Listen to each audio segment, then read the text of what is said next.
Well, good evening, everybody. We are really grateful that tonight, in bipartisan fashion, with overwhelming majority of votes, we passed the American Relief Act of 2025.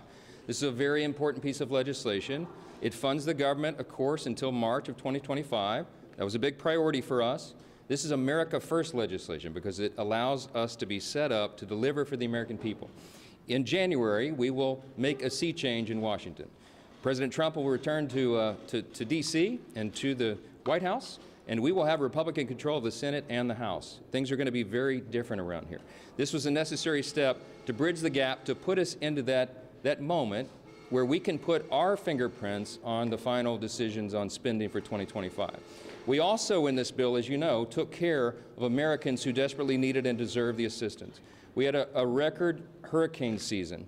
Hurricanes Helene and Milton in particular did dramatic damage across at least 6 states, the Carolinas, Virginia, from Florida, Tennessee, all the way through. And they have been waiting for the federal government to assist. We did that tonight in this bill. We also took care of our farmers, many of whom were on the brink of collapse because of Bidenomics, frankly, because the inflationary cost of their inputs and the inability they have right now to get loans from the banks and the lenders to put their crops in the ground, to put the seeds in the ground in the spring. So we had to take care of that, and we did. We are excited about this outcome tonight. We're grateful that everyone stood together to do the right thing. And having gotten this done now as the last order of business for the year, we are set up for a big and important new start in January. We can't wait to get to that point. We encourage swift passage in the Senate now. They need to do their job as the House just did. We will all go home. I want to wish everybody a Merry Christmas, Happy Hanukkah, Happy Holidays, and a Happy New Year, because I hope not to see you until we get back after that.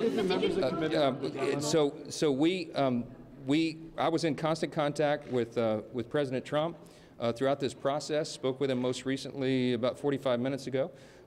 He knew exactly what we were doing and why, and this is a good outcome for the country. I think he certainly is happy about this outcome as well.